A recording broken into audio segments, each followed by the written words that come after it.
All right. I'm guessing that Julia will log on real quick here, but I will call to order the Common Council meeting on February 22nd of 2022. Nice palindrome day at 7:31. The first thing on the agenda is the Pledge of Allegiance. And looks like, oh, there's Julia right there. Please stand for the Pledge of Allegiance. I pledge allegiance to the flag of the United States of America and to the republic for which it stands, one nation, under God, indivisible, with liberty and justice for all. All right, roll call, Tracy. Alder Allen. Present. Alder Radafrada. She's here. See her. I can't hear her, but She's I see her. muted. She doesn't know she's muted. Oh, here. There you go. Okay. Thank you. Alder Gerhart. Here. Alder Herbst. Here. Alder Maldonado. Here. Mayor Richardson. Here. Alder Strassman. Here. Alder Udell. Here. Alder Wheeler. Here. You have a quorum, Mayor. Thank you. Next thing is public appearances, non-agenda items, new appointments. We do have one mayoral appointment, and that is for Elizabeth Cox for the Healthy Neighborhoods Advisory Committee, and she is online with us today. And if you want to just tell us a little bit about yourself and why you're interested, that'd be great. Sure, thank you, Mayor. I'm Elizabeth Cox. I'm a pediatrician here in the community. I've lived here over 20 years, and I think more than anything, I'm interested in serving the people of the community and helping us to make decisions about where to put some of our city's resources to help our priority neighborhoods. All right, thank you. Any questions at all? Don't see any. I'll make a comment. Yeah, go ahead, Joe.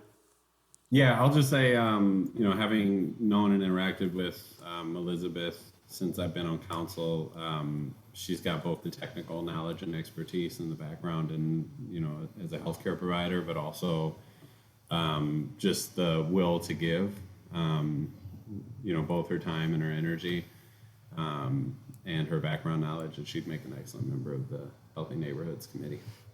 Great. Julia, did you have your hand raised as well?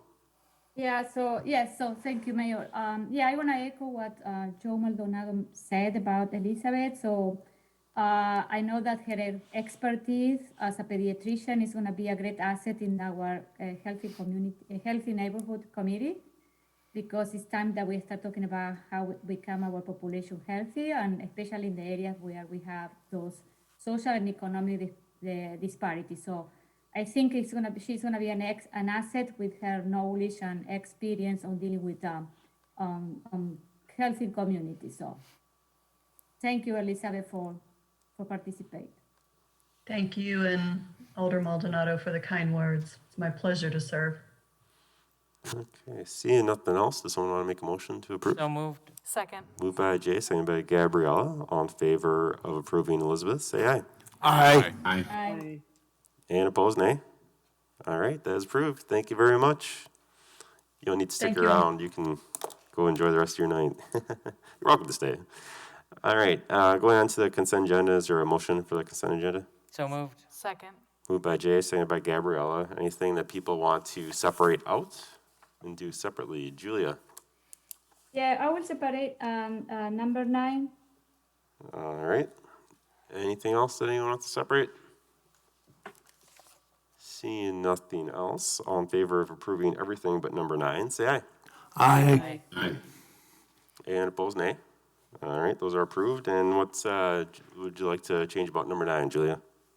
No, I want to ask a question about, I was surprised to see this ordinance coming so fast to council without having a discussion in the committee of the whole. I think I would like to see that, to have the discussion with the council to determine what we try to do and why, and because I am planning to bring a policy for the naming of parks that we are going to discuss in the committee of the whole for March. So before we move that to council for approval. So I want to make that comment about, and also have the input from the community about this too. So I don't know if we are going to rush it, move it forward without the community input. So these are my concerns and comments. Well, as you know, it's going to Public Works, and as you know, 2 alders can get anything on the agenda that they'd like, and so they did that, and so that's why it's on the agenda right now, so. Gabriella? Should it be referred to any other commissions, just because the list of buildings, I'm realizing, are relevant to other committees? I don't know, I generally think more discussion is better, you know that about me. So, I mean, like potentially, Commission on Aging would be the main thing, I would think, just because the senior center is a specific version. Yep. Specific, yeah. Yeah, I think Jim, I know the answer, but Jim, you want to answer that? I find it kind of surprising that all of a sudden now people want to have discussions. When it was given up City Hall, it was basically people are ready to write resolutions. And it wasn't about, well, we need discussion from anybody except the people who came in. Now, all of a sudden, we got to have all this community discussion. I was one of the sponsors, I'll just put it this way, the people who were emailing me, they do not want buildings named. So we can have all the discussion we want, but I just think it's kind of interesting how we kind of pick and choose what the community input that we want. And I just think, I don't know why we want to delay this. I think the community has spoken, especially to me. I don't know if they have spoken to you, but I just find it just kind of disturbing. I'll say that staff did discuss if other committees should talk about it, and it's not really in their purview. Obviously, something like Commission on Aging would have interest if we named it or not, but in technically speaking anyway, that would only be for them. The library isn't part of that because the library board actually is responsible for that by state statute, and so that's why that's not on there. If someone wanted to rename the library, then they would have to actually approve that. So. And there's no Commission on Aging meeting between now and when this is coming back, is that right? Probably not. It looks like that based on what I've seen, so, and maybe Dave can confirm that. I Then, yeah, believe you're correct. Okay, then I don't think we should necessarily push it because of that, so. Julie, do you have another question? Yes, I have another question about community input. I know because a couple of people, community means that the 30,000 people living in Fitchburg. So we have a bunch of people I don't know, maybe 20 people that they send email. It doesn't represent the whole community. So I want to make that I am fine to move it to the commission and discuss. My other question is, there was in the language that say community center, okay? So, and this is what maybe we're gonna discuss that when it's the time to vote for this. But, we have we have the community center that we are planning to build in the north part of Fitchburg Road. So I want to know what does it mean, is the senior community center of all the community centers that the city are planning to, in the future, you know what I mean? That's so all that part of the one is another- discussion we'll have. That's not Okay, discussion we okay, should have right now. okay. This is really for referring Okay, it no, out. I want to, this is around, okay, it's fine. All right. Would someone like to move to? Mayor? Sorry, Dave, go ahead. I just wanted to add, I have had extensive comments, from my. I think we need to be, again, we should be just- careful about discussing Okay. actually naming or unnaming and kind Okay. feedback. It's more of just if you want to add anything or if it shouldn't be referred out really at this point. Okay. Mr. Mayor, It's a I'd slippery move refer to this as listed in the agenda. Thank you, Jay. Second. Seconded by Randy. All in favor of? Could we get a roll approving- call, please? Well, can we see if anyone says no first? Okay. Great. All right, all in favor, say aye. Aye. All right. And opposed, nay? All right, I didn't hear any no's, so. All right, moving on to administrator's report. Chad. Good evening, everyone. 2 items. First one is I just want to remind everybody, we sent this out via news flash on our website and also shared it on social media. But due to the inclement weather today, Pelletieri did not do any collection of waste or recyclables today. And all collections are moved back 1 day. So if you were scheduled for today, it will be tomorrow. And obviously, if you were tomorrow or any other point, would push back 1 day. The only other item I have is well number 11, which is located near the intersection of Lacy Road and Jones Farm Drive, had an equipment failure, which has caused our water utility to need to do some shuffling of the water distribution system.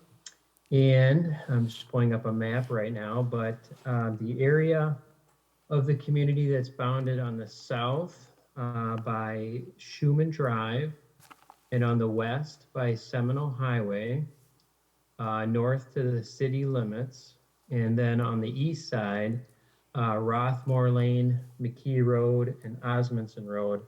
That area of our community may see some discoloring of its water while the system equalizes. The city has been out flushing hydrants. However, obviously with the inclement weather and the freezing temperatures, that's not always feasible and safe to do. So the water is completely safe if anyone notices any discoloration, and it will settle out here as the system kind of regulates itself. So I just want to make sure everybody was aware of that. That's all I had, Mayor. All right. Do you know how long the repairs will take? I do not. I know that there was a request put in to make those repairs under an emergency basis from the funding side of things. And that is currently working through the process. Obviously, the approval's been granted, but I haven't gotten an update yet from Bill as far as when the parts and or repair could be made. All right, great. Any questions at all?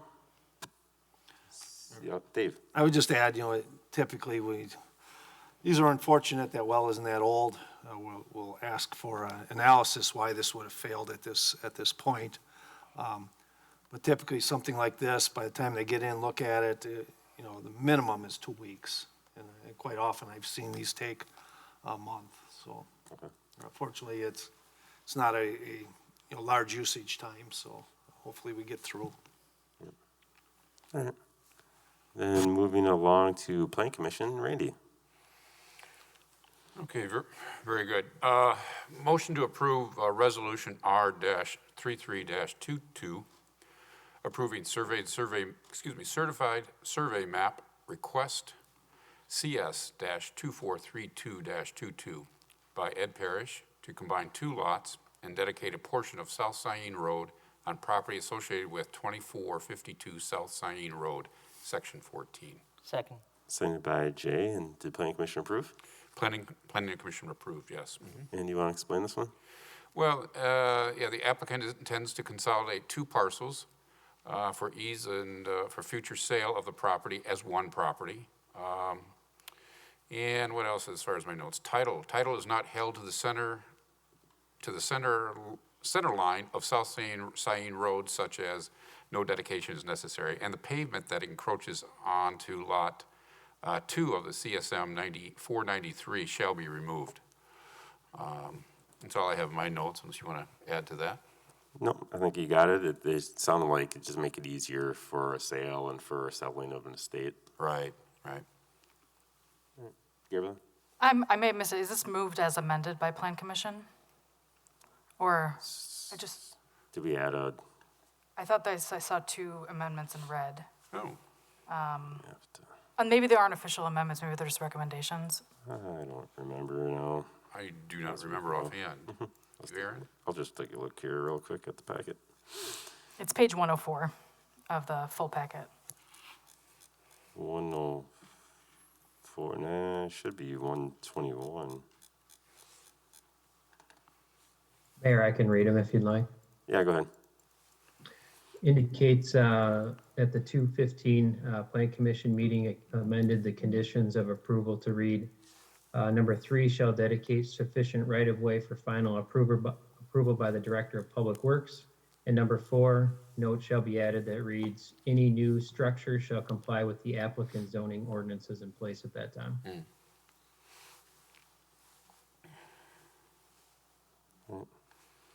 Yeah, I guess we did. That's interesting. It's in here a couple of ways, actually. But as I think, would it be fair to say that you're approving it as the Plan Commission approved it? So That's correct, yes. if there was in there, then that would be that. Okay. So it was as approved by the Plan Commission, regardless if that's in there or not. All right. Any other questions at all? Seeing none, all in favor, say aye. Aye. Aye. And opposed, nay. All right, that is approved. Next. Okay, motion to approve Resolution R-34-22, approving certified survey map request CS-2428-22 by Andy Chetwood, agent for Ochala Drive LLC, for approval of a certified survey map to create one lot, 3 outlots, and dedicate a portion of Ochala Drive, which is Lot 22 Maple Lawn Heights. I'll second that resolution. Sent by Dave and Plan Commission approved, correct? Plan Commission approved. All right. I see Michael Thorson's online, and Ned, do one of you want to speak to this quick? There are applicants for this project? Yeah, hi, Mayor Richardson, thanks. Our crack civil team is not on the line, but this is effectively a formality that allows us to segregate out the lot for the project that's coming up in two more items down, and then creating outlots around the existing Ochala Drive stub that comes off of Fitchburg Road into 2 small lots north and south of that that are city lots, and the city can do whatever it wants with them in the future. And then also for us to dedicate the portion of the lot 22 so that we can extend Ochala Drive from Fish Hatchery Road to Index Road. All right. Any questions at all? Comments, anything like that? Don't see any. So all in favor, say aye. Aye. Aye. And opposed, nay. All right, that one's approved. Next one. Moving on. Motion to approve ordinance 2022-0-06, zoning ordinance amendment granting general implementation plan zoning for rezone request RZ-2433-22 by Kirk Bordrowski, agent for Fitchburg Commercial Properties LLC, to rezone from the R-HA district to the PDD-GIP, which is Plan Development District, General Implementation Plan, District property along Traceway Drive, Lot 1 CSM 15059. Second. Sent by Gabriella. And the Plan Commission approve? Plan Commission approved. All right, now we've got a few people online. David, do you want to kind of lead things off or talk about the project? Yeah, happy to. Thanks for having me tonight. My name is David Gevers. I'm a Vice President and Director of Development for EJ Plesco and Associates Inc., based here in Madison, Wisconsin. Let's see here. Just having some technical issues here. Just to give a little bit of background, we, as most of the council knows, we are the owners of the Pines and Fairways Apartments in Fitchburg, as well as the new Section 42 Senior Affordable Housing Project, the High Line. We actually bought all of these properties out of foreclosure in 2005. And since that time, we've invested a lot of energy and resources and dollars into fixing up the neighborhood, fixing up the property. And when we took it over, it was 50% occupied and had lots of issues. We, as part of that process, we have torn down several of the buildings, including 5 buildings on the subject property that we're here tonight on, as well as 2 buildings where the built. We see this next project really as sort of the next step for this neighborhood. We care deeply about this neighborhood and our residents. Our residents are thriving both at the Pines and the Fairways as well as at the High Line. This new project is a market rate project. We think it's a good example of a urban infill in a neighborhood that needs the investment. It's a market rate project. because what we're trying to do here is introduce a mix of incomes into the neighborhood, which we think is really just the next step in sort of the transition of this neighborhood and in building it up into really what it could be. If we can transition over to the plans, and I can talk about those a little bit. Are you wanting someone from the city to bring those up, or do you have them to share? Yeah, I'm happy to share them as well. And you don't need to. It just sounded like maybe you were wanting to pull those up. Yeah.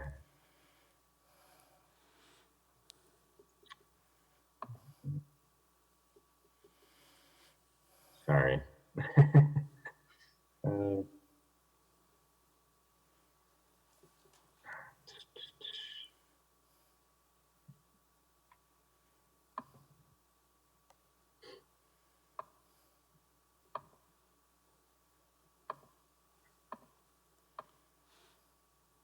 Randy, is there anything you want to add while he's pulling that up?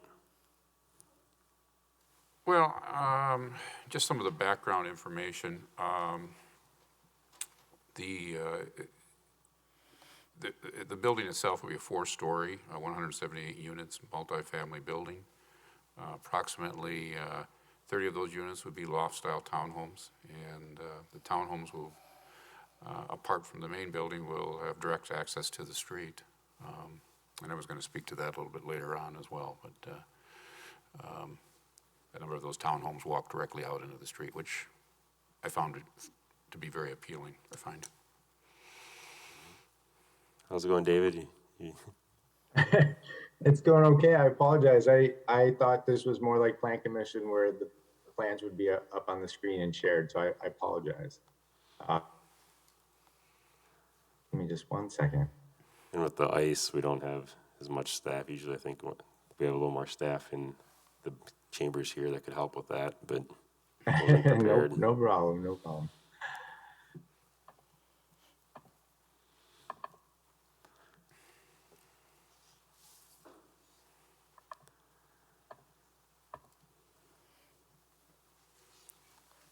I believe you talked to a lot of people on council, and I think it's more just for Yeah, people in the yeah, public. and I don't want to make it take longer. There it is. Okay. Let's see if I can share my screen. Okay. All right. Did that work? Yeah, there, we can see it. Okay, sorry. Again, I apologize. I think it's just sometimes it's a little helpful to just see the image here. So, what you can see here is you see the Highline project is just south on Traceway there at the corner of Fish Hatchery. So this project represents it's a 180 unit building, and the approach that we took to the building is very intentional. So we line all of Traceway and then turning the corner facing the new park project with townhouses. And I could show you an image of that.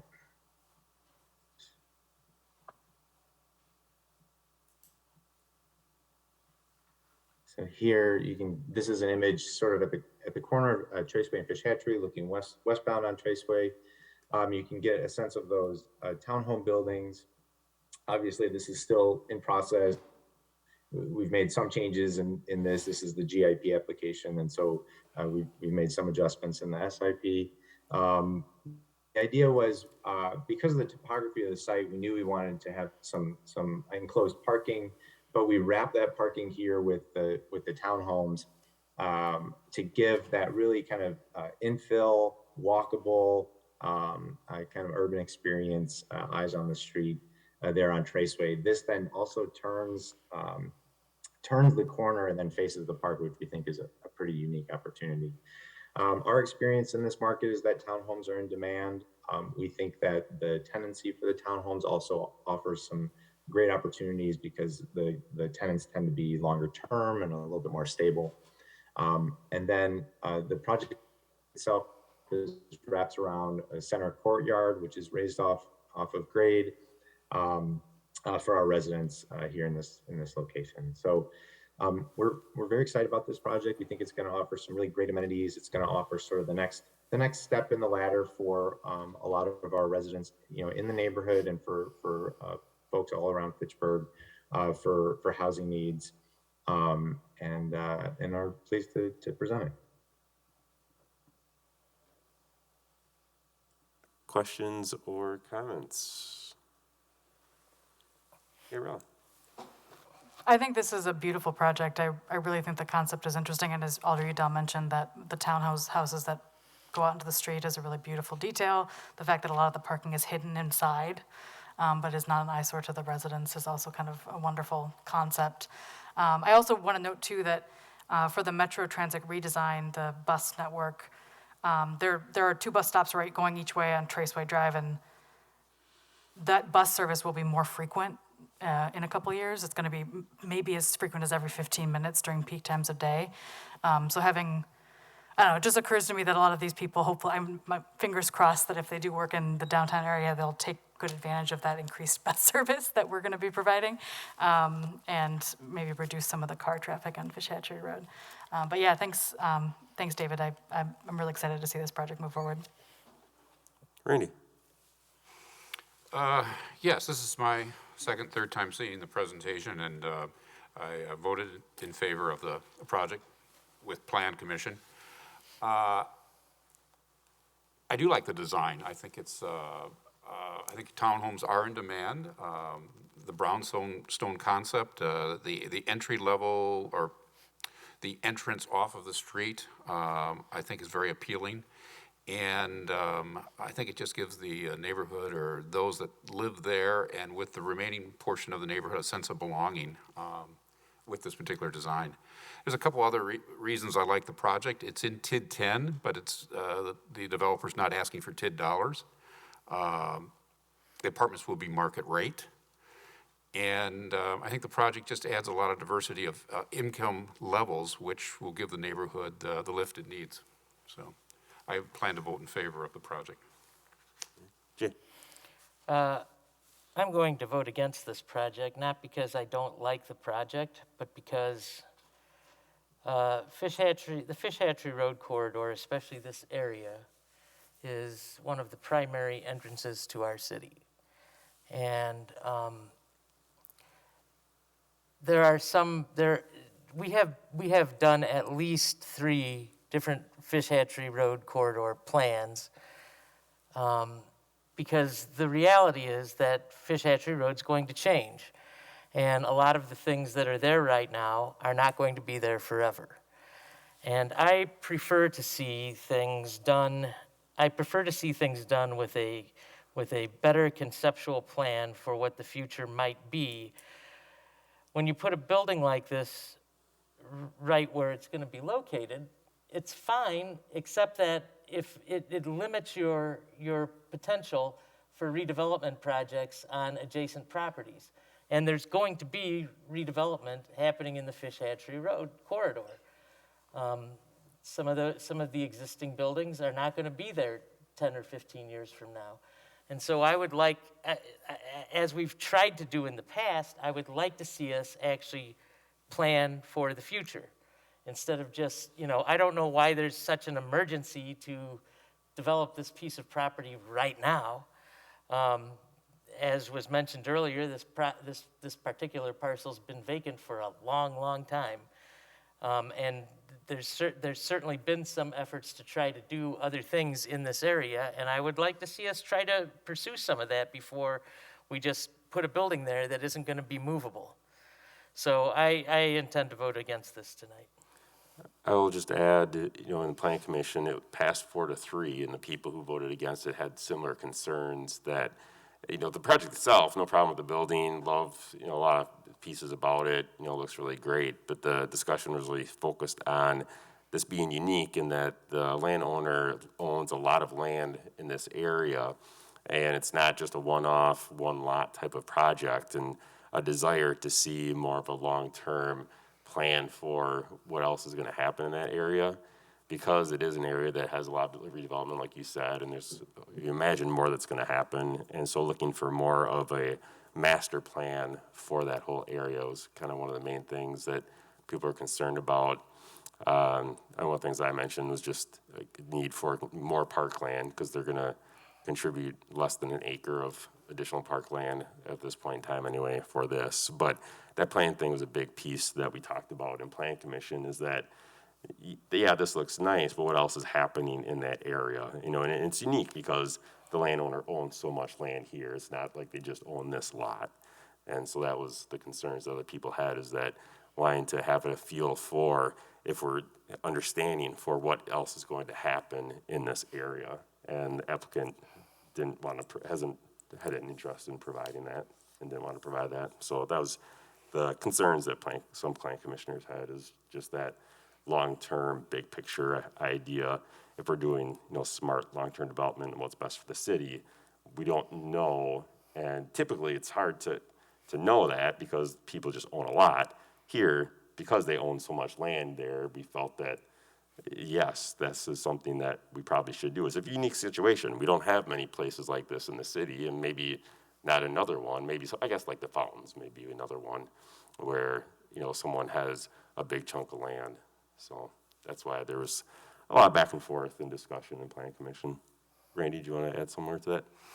Yeah, I mean, you and I have talked about this a lot. I have a big concern with, we're approving projects on the east side of Fish Hatchery, but we're not approving the same type of projects on the west side of the project.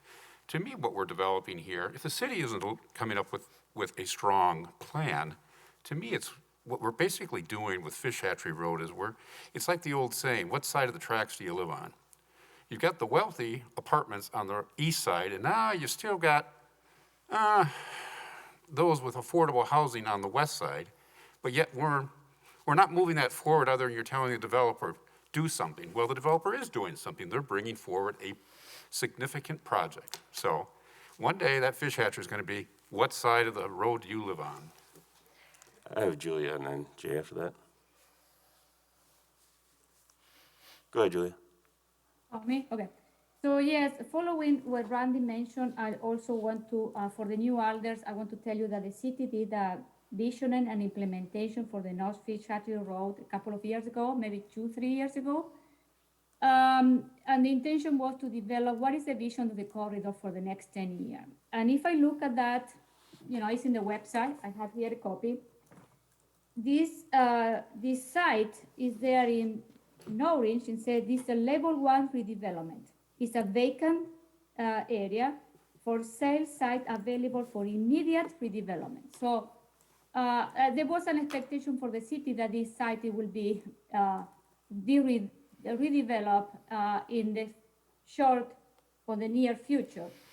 And also I remember when we invest on the fish hatchery corridor, you know, when we did the fish hatchery road, and we spent almost $30 million, and we say we did it with the purpose to bring new development to the corridor. We need new development to pay for the road, and also we need new development to, because it's the entrance or the gateway to the city, and they say the intention was, we do the corridor, the fish hatchery, with the intention to bring more development. Here we have this new development in front of us that is unique with the townhomes around the building. They're offering 3-bedroom townhomes, almost 1,500 square feet, some of them. So, and I don't know why this is what I'm gonna echo what Randy mentioned is, why it's okay to build the same multifamily on the other side of the fish hatchery road, and why we are putting so much hurdles in this side. So this is what I will support this development. Also, we need to know that the north part the fish hatchery road, we don't have big parcel to create, neighborhood. Maybe we can create like a bucket of area with condominiums or multifamily. Maybe this one is going to be our urban sector of the city, and we can build a healthy community here if we bring the right project. And I think this project will increase that and will improve the healthy area in this part of the road. So, so this is for now, my comment. Jay, go ahead. Well, there's a lot there to hash through, and if we had more time, I'd be happy to hash through all of that. But just because there's a vacant parcel doesn't mean that it's providing exactly the type of development that's needed for that corridor. I mean, based on some of the previous plans that we've had, which includes things like redevelopment of some of the existing buildings at the Pines and the Fairways and redevelopment of the strip mall that's there. I mean, this particular project, if you stick that building there right now, is going to limit options for some of those other parcels. And since this is a primary entrance to the city, I think we should take a little more care in how this goes about. Now, the east side of Fish Hatchery Road is a little bit different story because there's not, first of all, the only buildings that were there are gone.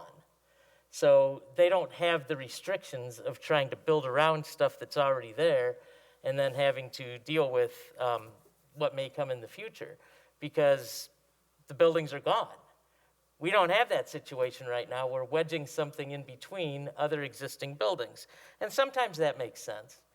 But for me, it's not, Randy mentioned something earlier, for me it's not necessarily a good thing to not ask for TID funding. This particular type of redevelopment is precisely why the TID law was written. The TID law wasn't written to develop farmland, although that's how it's been often used. The TID law was written primarily for the purpose of doing these kinds of redevelopment projects. And I think one of the problems we have right now, we often have in Fitchburg, and not just Fitchburg, other places too, is that our vision is too small. And this is an idea where our vision is too small. Back 15 years ago, we had a conceptual plan for the entire Fish Hatchery Road corridor, all the way from the Beltline, basically down to Hatchery Hill. And that concept plan, I thought, was a good plan. Very little of it has transpired since then, and that plan is also very old now, so it may not be the right plan anymore.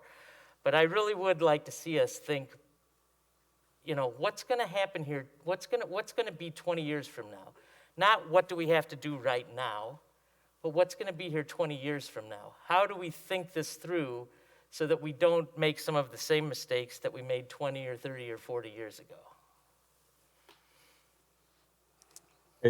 I'll let the council speak, but I'm happy to do some of that as well. Sure. Randy, go ahead, and then I have Julie after that. Well, back to your comment, Jay, you talked about a 15-year plan, and you even said that plan didn't transpire, or it never came to fruition.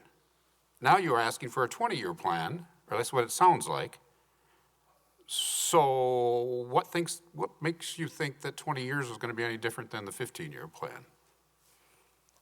Well, if I can clarify that, I'm not talking about a 15-year plan. It was a plan that was developed 15 years ago, which would have been around 2005, 2006. Then we had the 2008 economic crash.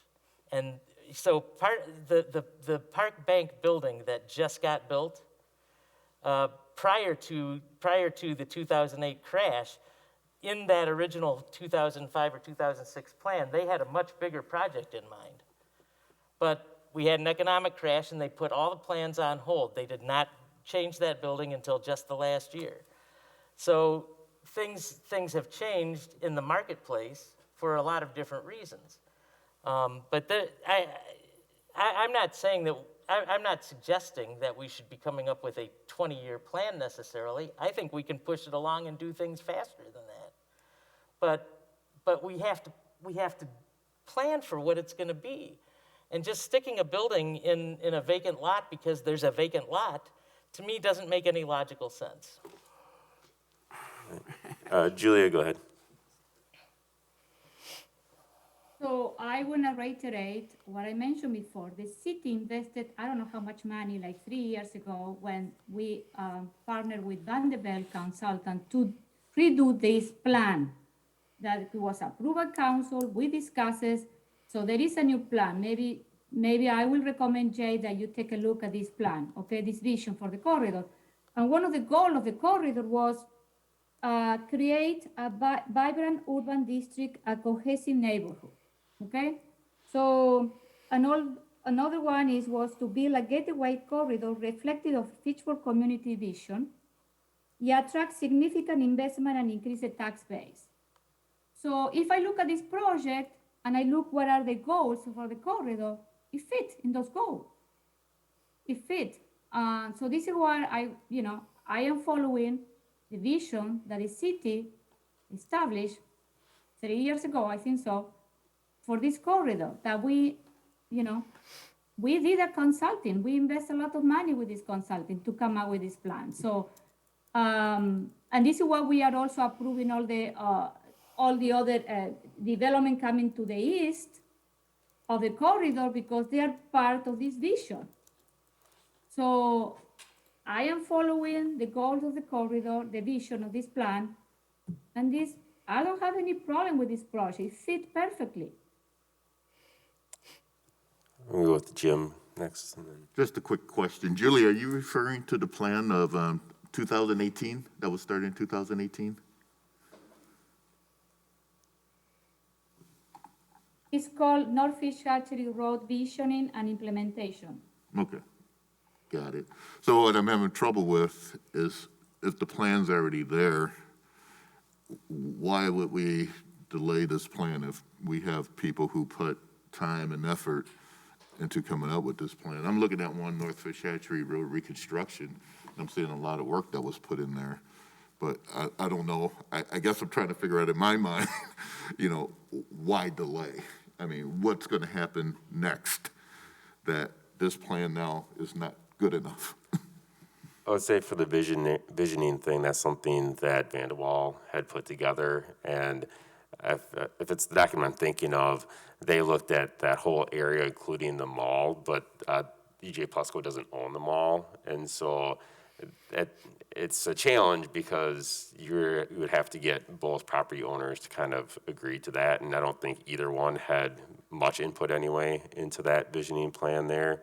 It was more of something that would be really nice to see, but didn't really kind of address the challenge of there's two property owners there and they have maybe different priorities and different ideas on what they want out of their properties that are there. So that's probably one of the biggest challenges with that visioning that was done by Vanderwall, which was part of the broader Fitchburg Road piece.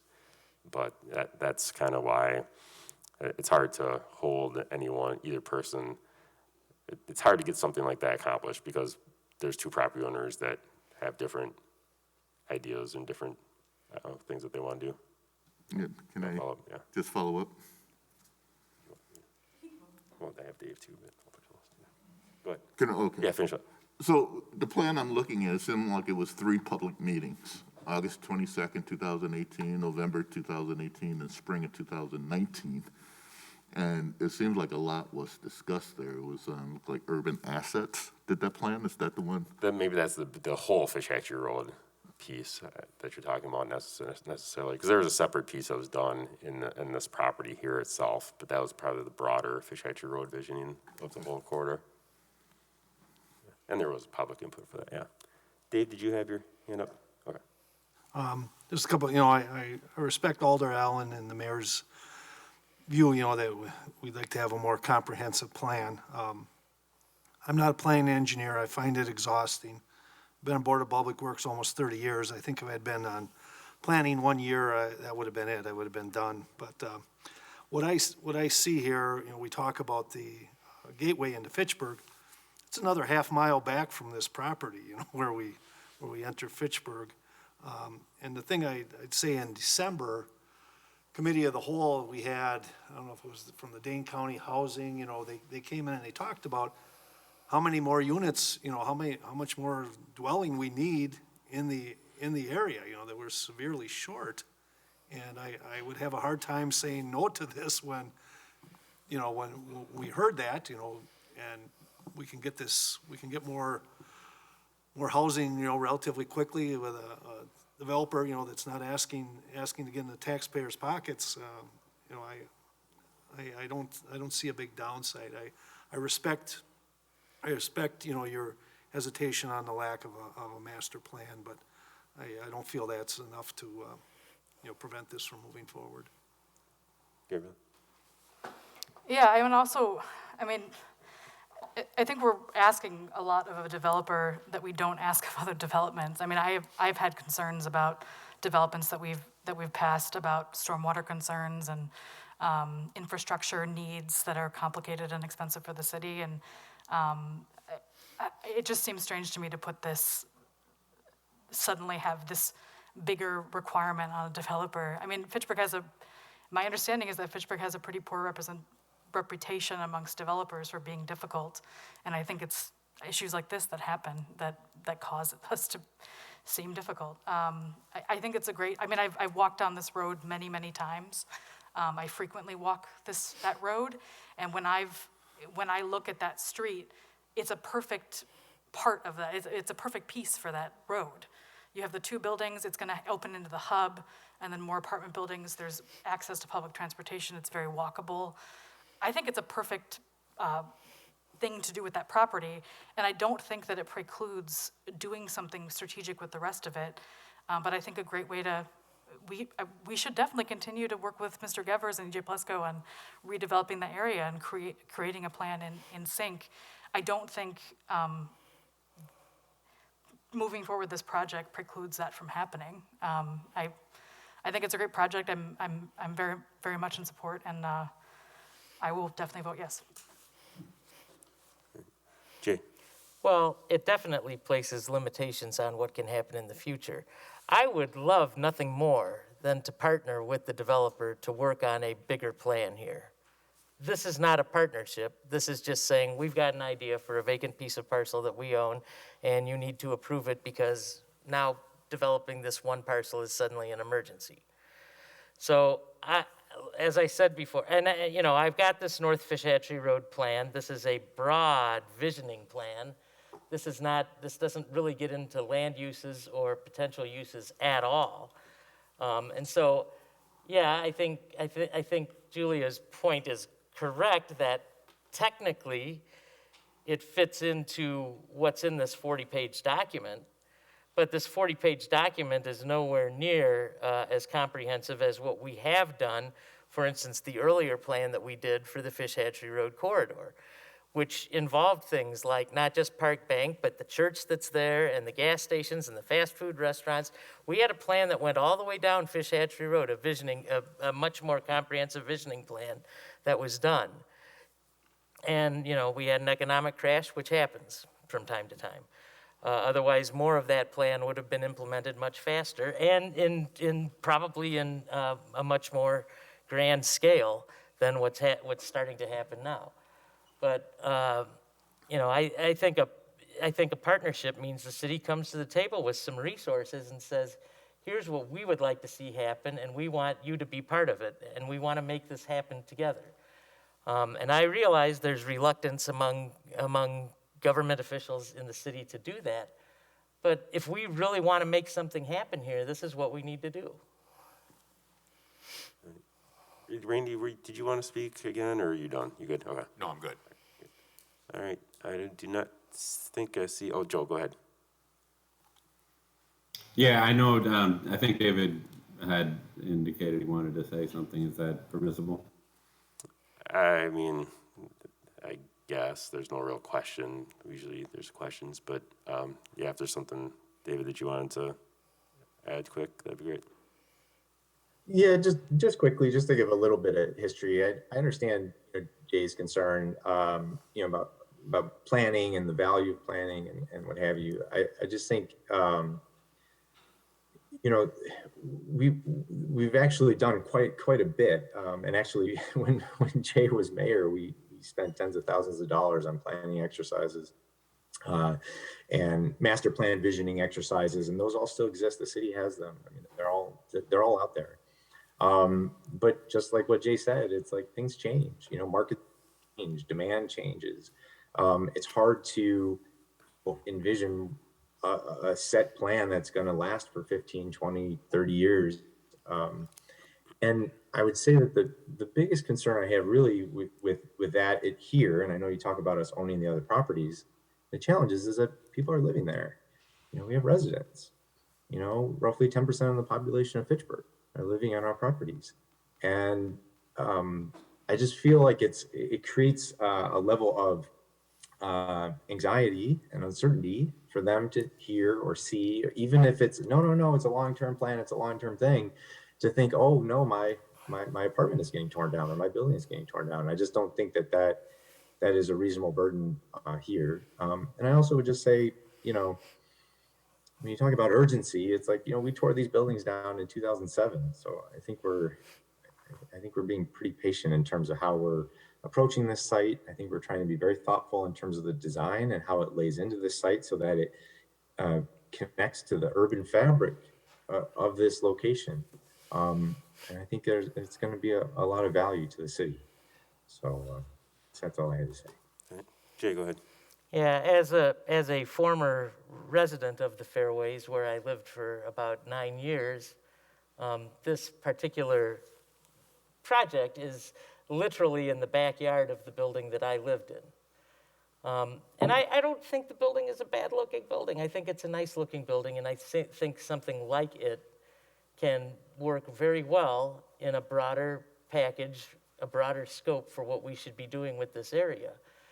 But I don't think this particular investment in this particular spot is going to change much until there's a better plan, until there's a broader plan, and until the city comes forward and says, we want to actually partner with you. And that's been part of my concern as long as I've been involved in Fitchburg government, is that we have been very reluctant to actually be a part of these projects. We have a community development authority that has the ability to issue revenue bonds if needed be to help some of these projects happen. And we have not done any of that in the time that I've been observing what goes on here, in the time that I was involved with this. And this, if we're going to start doing things like this, we, like I said before, we need to have a bigger vision than what we have. Now, yes, when you start talking about demolishing buildings, people who live in those buildings can have some anxiety, but people living in those buildings have a lot of other issues that are causing them anxiety than the potential that a building's going to be demolished. And the bottom line is, you know, some of those buildings, you know, it's probably only a matter of time because most of them don't have fire sprinklers in them before more of those buildings go up in smoke like some have in the past, because there's not a quick way to get the fires down. And I would prefer to be more proactive about it. And you know what? It's not the first time. It's not as if we're talking about reinventing the wheel. This wouldn't be the first time that a redevelopment project has said, this building's going to go away, but we're going to build a new place for you to move over here. These things are all doable. Cities around the country do it all the time. And I've never understood the reluctance to do it here, but this is where we are. So obviously, you've got the votes to get it passed tonight, and I'm going to still vote against it, and I hope that in the future, we can actually try to come forward with something more productive. All right. I do not see any other questions or comments, so we can go ahead with a vote, I believe. All in favor? Mr. Mayor, I'd request a roll call. Roll call. All right, Tracy, you can do a roll call for us quick. Alder Allen, No. Alder Radafrada, Yes. Alder Gerhart, Aye. Alder Herbst, Aye. Alder Maldonado, Aye. Alder Strassman, Aye. Alder Udell, Aye. Alder Wheeler. Aye. Motion carried 7-1. All right, thank you. One more for you, Randy. Thank you very much. All right. Motion to approve ordinance 2022-0-07, zoning ordinance amendment granting specific implementation plan zoning for rezone request RZ-2431-22 by Michael Thorson, agent for Oshala Drive LLC, to rezone from PD-GIP Plan Development District General Implementation Plan District to the PD-SIP Plan Development District Specific Implementation Plan District to allow for a 170-unit building on property along Index Road, Lot 22, Maple Lawn Heights. Second. Seconded by Gabriella. Did Plan Commission approve? Plan Commission approved. All right. Mike, is there anything you want to add? We just talked about this plan a couple minutes ago, but anything you want to add? Sorry, is that to me, maybe? Yeah, go ahead. I am happy to walk through the plans if people are not familiar with them. I can do it quickly, I can do it slowly, and then open it up for questions. If you allow me to share my screen, I will, I guess I can. I think you can, yeah. So what we are proposing is 170 units of market rate apartments, studios to 3 bedrooms with about 10,500 square feet of commercial and retail. In conjunction with this project, I'll make that a little bigger for you. We are also proposing to kind of extend Oshala Drive, which currently dead ends about right here, all the way through over to Index Road. In conjunction with the project, we have a developer's agreement with the city where we are going to pay for that project ourselves, but reimbursed by the city at cost for those public works. We believe this is a project which is consistent with a comprehensive plan and the vision for North Fitchburg Road to create an urban corridor. It serves as a gateway into Fitchburg from surrounding communities. I think you will heavily referenced in that last discussion this particular plan here. This project is right here in the yellow as part of the redevelopment of the area. Again, as was noted by Alder Allen, this is kind of a development plan. It doesn't really have a specific uses plan. However, the specific use for this particular piece was visioned as high density residential, which is what we are proposing. This piece down here, as you can see in the kind of triangular yellow, was our previous project at Terrace Point, which included demolishing of the old juice plant and opening up 157 unit apartments on June 1st of this past year. And that has been received extremely well. Moving on, we will talk a little bit about some of the benefits of this plan. And from an economic and social impact, I'd note here, the major point here that I'd like to highlight is that in lieu of land dedication of 11.32 acres, we are instead paying the land dedication fee of approximately $736,000. We were pleasantly surprised to hear that it seems like the city is creatively contemplating other ways to kind of reduce or eliminate those fees on other projects. Moving on, let's talk a little bit about the site plan.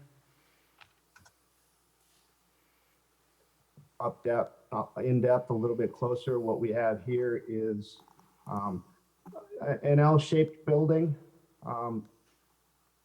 built over covered parking with a green roof feature here. Some surface parking, minimal surface parking, primarily to serve the commercial and tenant space, which is this building here, which is fronting Fitchburg Road towards that direction. We have 4 floors of units.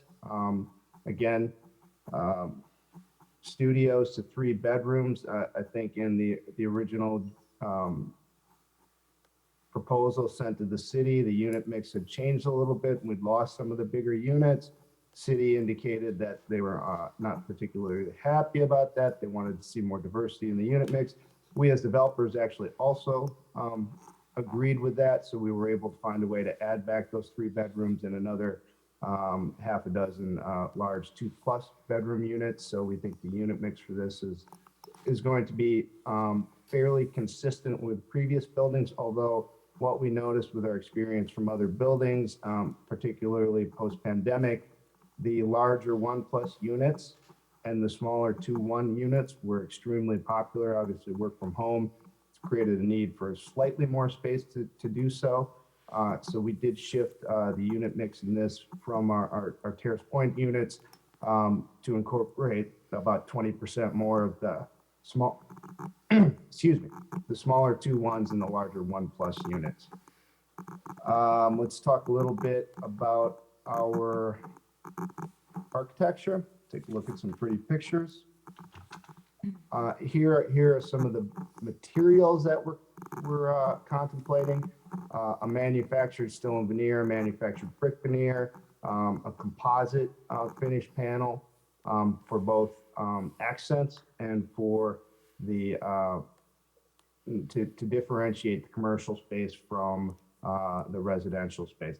These composite panels, you might note, they are not the hardy lap side, which is kind of the extremely cheap exteriors. These are all very high quality finishes. In fact, we're very proud to kind of note that budgets permitting, given what construction costs have done in the last 6 months, that this is going to be the highest quality finish of any building that we've done in the past, which is a half dozen buildings now over the course of 10 years.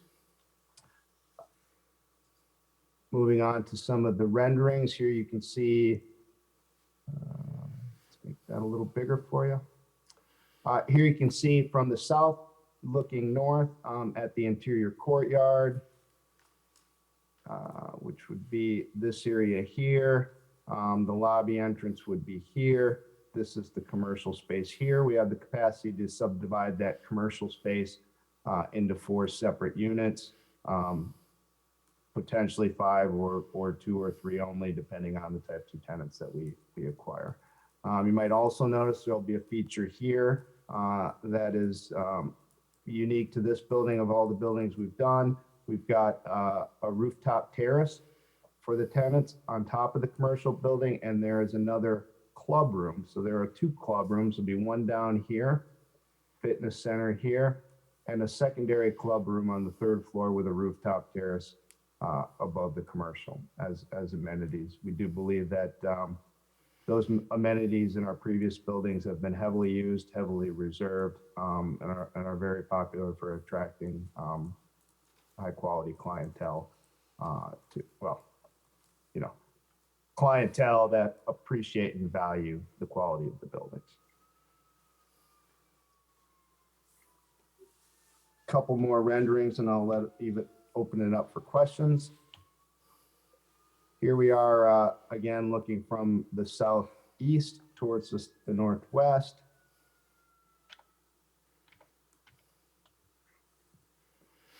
Here's from the southwest towards the northeast.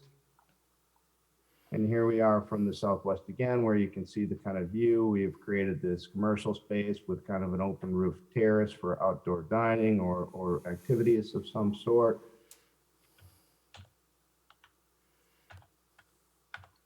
And I think that's all the pretty pictures. I'll leave it at that and open it up for any questions you might have. All right, thank you. Anything you want to add, Randy? I'll let you do, but. No, nothing further. All right, Julia, looks like you got your hand up. Go ahead. Okay, so thank you, Michael. Thank you for the presentation. I have a question. Do you own the piece of land that is close to Fitchburg Road? Because you have the storm water and then there are 2 like outlots there. Who owns those? Is you own those? Or? The city owns those, actually. All lots are owned by the city, Julia. Yeah. Oh, okay. So, I am reading the staff memo that put together from Plan Commission. And one of the things that they mention is about, there is a dog play area that they want you to remove. Can you talk about a little bit more about that? I can, and let me just, which page would that I can be speak to that, actually. So the Planning Commission directed staff to work with Michael to figure out that piece. There's just concerns about dogs, especially going through the retention basin. And so staff was gonna work with Public Works and with the developer here to figure out if there's a way to, separate out or fence out the retention basin and at least have some area over there for dogs to play through and run through, and people can take their pets out there. If staff and Michael can't come to an agreement, then they'll come back to Planning Commission. But I did want to recognize that there are some concerns, at least having dogs being able to go through retention basin, and wanted to follow up with the Public Works to see if there is a way to use some of that land anyway. Thank you, Mayor Richardson. Yeah, and we've had discussions, and we've come to a kind of an agreement here. We're going to make a dog run that's going to wall off the infiltration part of this basin here, and have this area here, which doesn't look huge on this map, but is about 3,000 square feet. So it's a significant size. So we were able to work with the city and solve the problem. Mayor Richardson, Ned Hoyt here. I'll just add to that Bill Balke had reached out to Dane County, who has ultimate responsibility for water quality, and we were able to confirm with them that from their perspective and according to the standards, there's no per se issue with the shared use, but the infiltration area itself should be separated out. And that's the basis for the additional sort of fencing. So we coordinated with Bill, coordinated with Dane County. We were able to get clarity on what the appropriate public standards are. All right, thank you. Julie, you have another question? Yeah, so the other question, Michael, is who is your ideal tenant for the commercial spaces? Who do you think that are going to be renting those spaces? Our ideal tenant is always a tenant that also provides an amenity to our residential units in the surrounding area. So ideally, we would love to see some sort of hospitality. We would love to see some sort of professional services. For example, at Terrace Point, we have a large north commercial section that is wide open. If anybody has connections, we'd love to see a bar and grill or a brew pub or something there. The south commercial space is going to be heavily, is knock on wood, almost signed, but completely filled with professional services. Our previous building, we had a mix of both. We had a virtual reality golf bar and grill. We had a wine and design kind of painting studio. And then we also had a private health practice and a wellness facility. Those are perfect tenants. That's what we would love to see, something that our tenants can enjoy and is also an amenity for the rest of the neighborhood. We do also like tenants who pay the rent. Those are always important. Any other questions or comments? Oh, Julia, go ahead.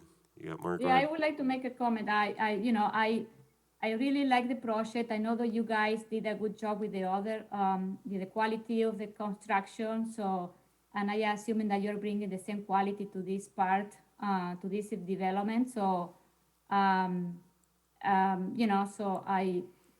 my only concern is we are, that we are bringing all of this development and we need to have some recreational areas that with the hub, I think the hub phase 1 with the new park that we are building there is going to be good for all of this development because people, they're going to have an area where they can do some recreational activities. So, but I think it's part of the vision, okay, of the corridor, it fits the goals.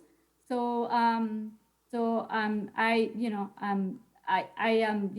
am confident that you're going to provide the same quality of construction and building that you did with the, what is the name? I forgot. Oh my God. Terrace Point. Yeah, Terrace Point, yes. So, so that's it. So, my other question is, did you mention before how many 3-bedroom apartments are you planning to build here? So You have- yes, we have a stack of 4 3-bedrooms, which are basically going to be high-profile units in the northwest corner. We also have a stack of very large 2-bedroom dens, which primarily, that den could easily be for a baby room or something like that. And then another set of 2 very large 2-bedroom dens. So we were able to get 10 units here that are 2.5-bedroom pluses, which is significantly more than we've ever done in other projects. Just because this project is bigger, we like to have a more diverse unit mix, and we did those bonus rooms in during COVID and when work from home spiked. Those units were the first ones to rent out. Okay, thank you. I do not see anyone else. So seeing nothing else, I go to a vote. All in favor, say aye. Aye. Aye. And opposed, nay. All right, that is approved. On to Public Works. I would move approval of Resolution R0322, authorizing Dane County Services for stormwater permit review and inspection in 2022. Second. Sent by Jay. Did Public Works approve? Public Works approved. Did RCC approve? Did Finance approve? Finance approved. Excellent. And what's this about, Dave? We have to, yearly, we have our stormwater permit that has to be completed, and we've been using Dane County to do that due to lack of, we didn't have this, maybe I don't want to say the experience, but we did not have the bandwidth to do that. And so we are planning to have them do that again in 2022. But I believe it is Bill's plan to move this in-house, in future years. But we do not have the staff to do this ourselves this year. All right. Any questions or comments on this one? So it sounds like it's something we do every year, authorize. Yes. They've been doing it for a while. All right, seeing nothing. All in favor, say aye. Aye. Aye. And opposed, nay. That's approved. Next one. Move approval of Resolution R2422, approving the relocation order and TPP related to reconstruction of Sidewalks Road from Aurora Avenue to McCoy Road. Second. Sent by Gabriella. Did Public Works approve? Public Works approved. Did TTC approve? Yes. Did Planning Commission approve? Planning approved. Did Finance approve? Finance approved. And what's this one, Dave? Do we want to have we have some people here to speak? Well, first we speak. Okay, First all we right. let people know what it is. All then right. Have them speak, yeah. So with the reconstruction of the road for that section, we are looking to acquire some additional property for the grading on the road, stormwater channeling and things like that. So what this does is it's setting up the mechanism for us to work with the landowners to acquire additional strip of land along the road for these facilities. All right. We've got Samantha Herheim from KL Engineering here available to answer questions, and we do have one resident here. Cindy, would you like to come up and speak, please? I believe there's also a letter from. Yeah, I'll read that next. Yep. Yep. Okay.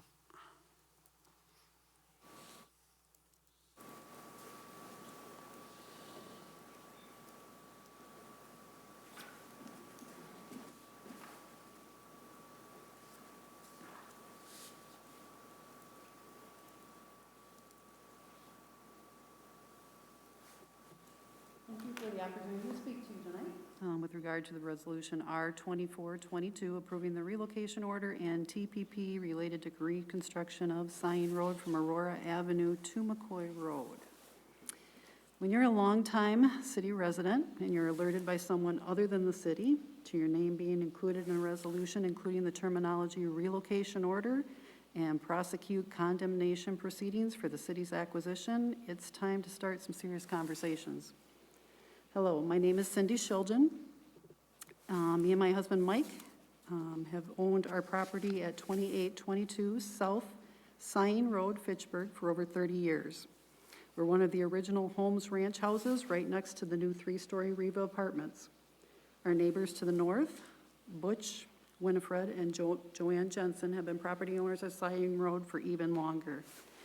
I actually brought with me tonight a letter from the Jensens to enable them to speak on their own behalf as well. However, we have some joint concerns with the planned reconstruction of Siding Road, and I'd like to take the opportunity to touch on some of those tonight.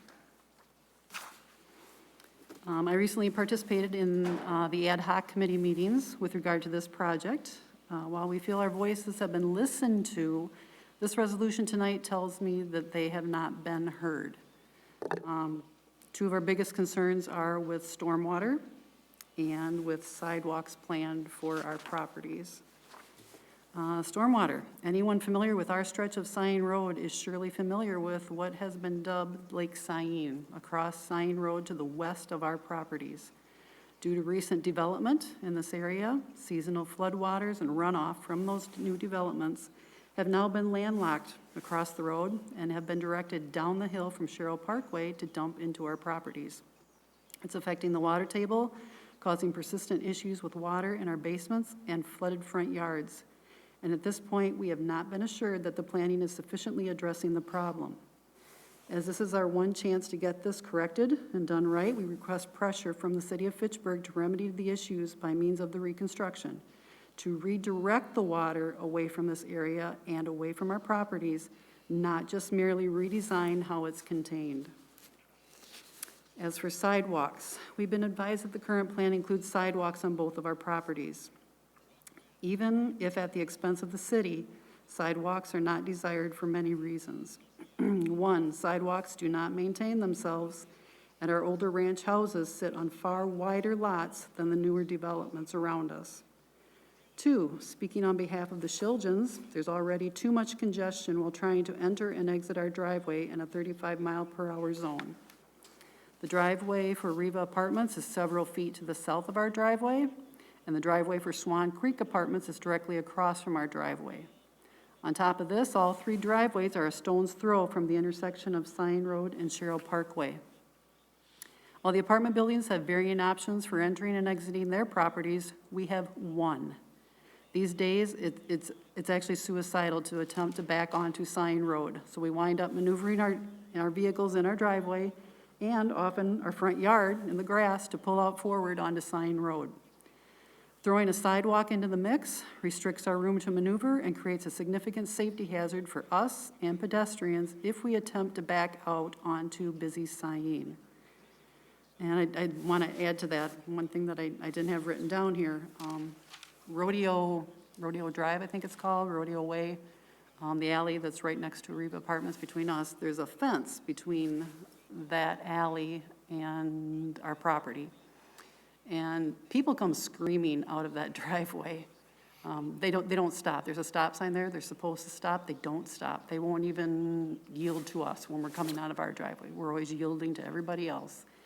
And with that fence there, if they're screaming through and we have pedestrians walking up to that fence line, someone's going to get hit. We've had accidents there before. We've seen many near misses. And you throw pedestrians into the mix on that side of the road, it's just not a good thing. If you could wrap up too, that'd be great. I'll read the letter that you brought as well. Okay, I just got a little bit more here. These are the important parts. Need you to hurry up. Yep. In the past 10 or so years, with the development, we've repeatedly been contacted by developers interested in purchasing our houses. Should that happen, would it not make more sense to wait until then and saddle the developers rather than the city with the cost of sidewalks? There's a resolution out there, R-185-16, refers to neighborhoods and determining whether or not they want to have sidewalks in their neighborhoods. We are a neighborhood, or at least we were until developers started buying up and leveling our neighbors' houses. Last point on this is Lacy Road as an example. Just a few short years ago, we saw the reconstruction of Lacy Road from Fish Hatchery to Siding. Along that stretch, the final design includes a bike path to the south and no sidewalks to the north. If I walked that route from my house to City Hall and the library, I could not do it on the north side of the road. I would have to cross to the south side of the road and use the bike path. Same difference on Siding Road. But we also have an existing bike path on the west side of the road, and we have the new development behind us with sidewalks at the rear of our property. Everyone's worried about people getting to the new Quick Trip down the road. We actually have two more viable and safer options for people going from the north to Quick Trip than to coming through on our side of the property. We support development when and where it makes sense. We just don't think that this part makes sense. Thank you for your time. Thank you. I also have a letter here from Joanne Bush Jensen. As homers and longtime residents since 1973 of 2830 South Siding Road, we're registering our opposition to the component in the plan to put sidewalks across our entire frontage. We feel these are not needed by the community and are unnecessary expense to the city. With regards to R2422, we urge the city to seek our input, listen to our ideas, and listen to our concerns on how to address the very important drainage issues. Winfred and Joanne Jensen. All right. Going on to, is there anything that you want to add at all, Dave? No, I guess what I would add, I'd like to have more discussion with the city and, the engineering firm on these issues. I think this, these are very legitimate concerns. At this point, Samantha, could you come up, please?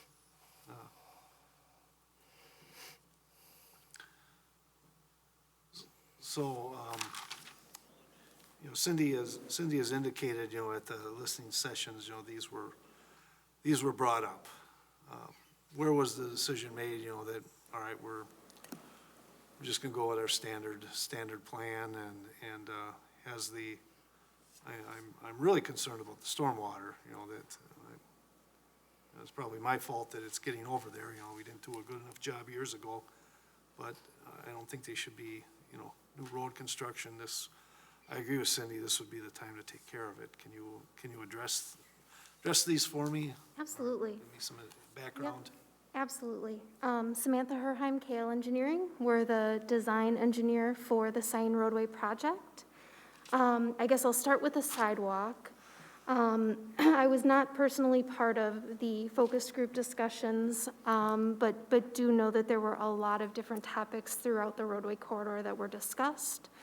From my knowledge, kind of higher level perspective, there's sidewalk to the north of these two properties and there's sidewalk to the south. This is I guess, missing gap, if you will. But ultimately, it's really up to the city policy whether or not we include it. It is currently shown on the plans, but that can be revised. From a stormwater perspective, our design purview was really to look at treating the impervious area that we're adding with the additional kind of roadway expansion. So part of what we're doing is we're looking at how to treat new impervious area we're adding and also treat some of the existing roadway.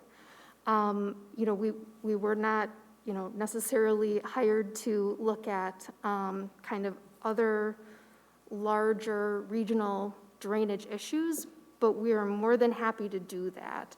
When we started looking at this area, it was really just looking at what was coming from the roadway project. It's really helpful to hear from residents what's going on, what they're seeing. They're there every day. They see, flooding conditions, they see, weather conditions.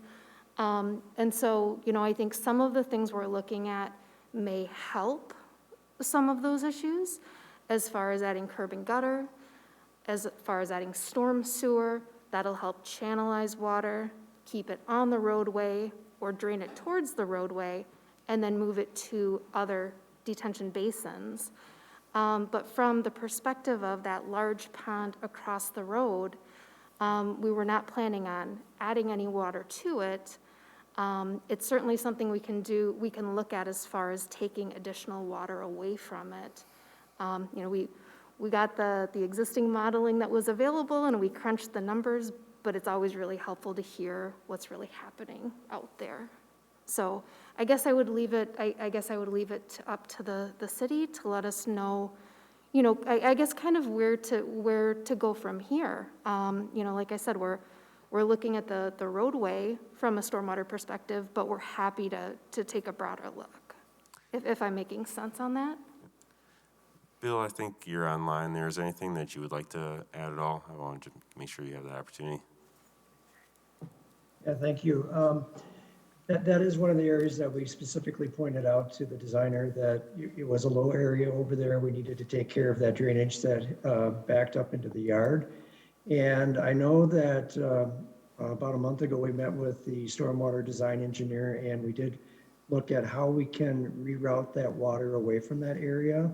And one of those things included an overflow route to the south. So I don't know the specifics on that, but I know that we did look at that, and specifically trying to get that water from the east side of the road to the west side of the road and away from that area and route it to the south. Thank you. Other questions or comments? Gabriella? So would, moving forward this particular resolution, does that preclude additional conversation about sidewalks? Because we're acquiring the land, is that right? So we wouldn't acquire the land if we're not going to put sidewalks in? I'm just kind of curious, like, is there anything, reason why we can't move this forward and the neighbors might be able to get their concerns addressed at a different point down the line? Bill, do you want to answer that? Yeah. Bill, Yeah, the sidewalk is going to be located in the existing right-of-way that's there currently. So we're not actually acquiring any property to install the sidewalk. It would be in the right-of-way. We're jogging the road or the sidewalk around the property to avoid some trees and acquire property. The only property that we would be looking to secure an easement on would be for the storm drain itself. That would be on the property of, I think it's Cindy's property there. Or, no, I'm sorry, it's the property to the north of Cindy's land. But, yeah, it is for grading, just for matching things in. And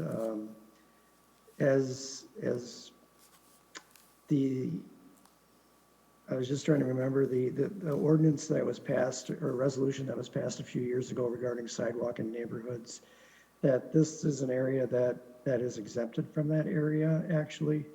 The council can say yes or no on the sidewalk, but we are trying to connect up two sidewalks. There's a 300-foot gap between the sidewalks on the east side of the road.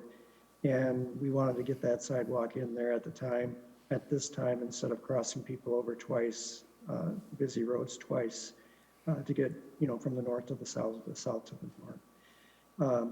We thought that this was the time to get that done and get that installed, so.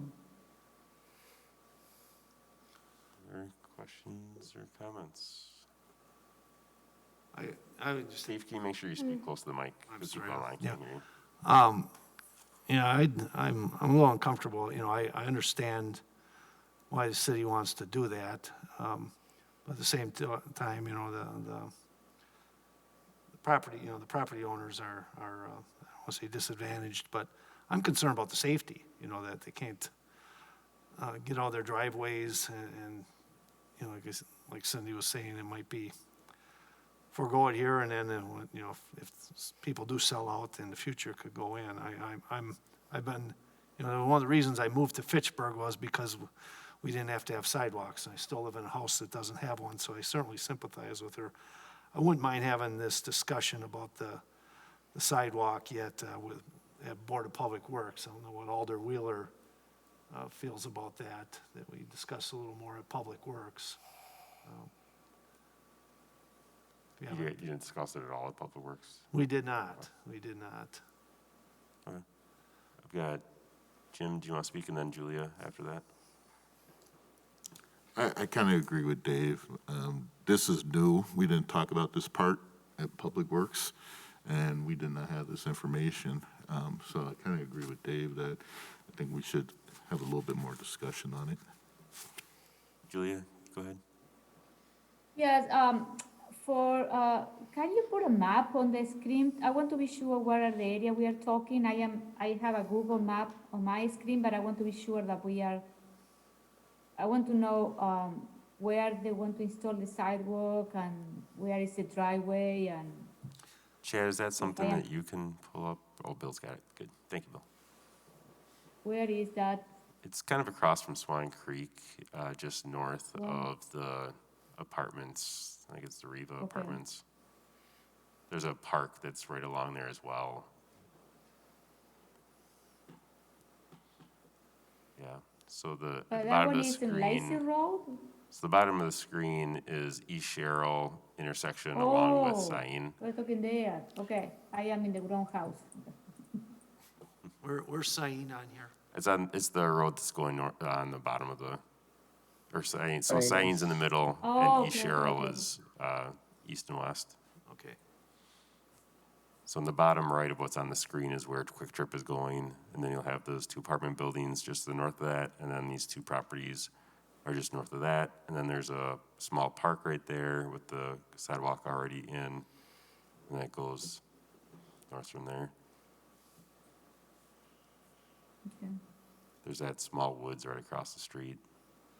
Bike path goes through that. Okay. All right. Anything else, Julia? No, now I have a better idea what we are Yeah, talking. yeah, so I think, like was mentioned earlier, the sidewalk already goes through that park and then is also in front of the apartments, so these two lots are the only spot that doesn't have sidewalk right now on that side of the street. Sam, did you want to have a follow-up? Yeah, if I could just add, just from a plat perspective, what we're showing on the plat is temporary easement for grading and a small permanent easement area for that yard inlet.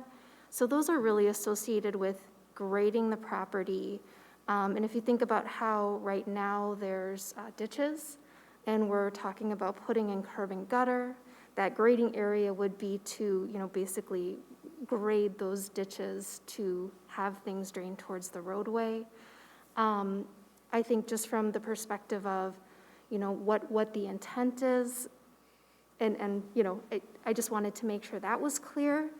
We can still make changes to the plan, and our kind of next steps after plat approval is that our real estate acquisition consultant would then meet with property owners, talk about easement areas, and then negotiations would begin.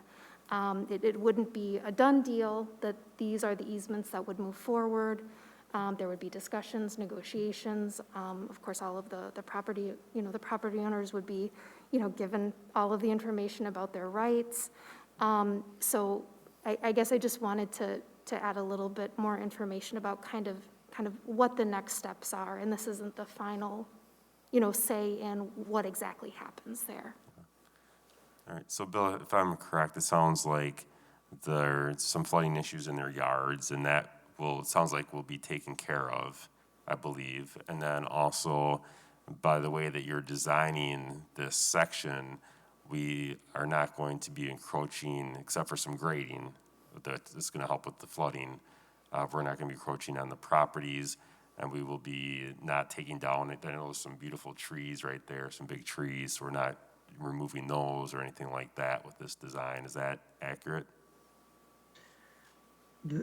Primarily, yes. There are trees that are in the right of way, and those would be removed.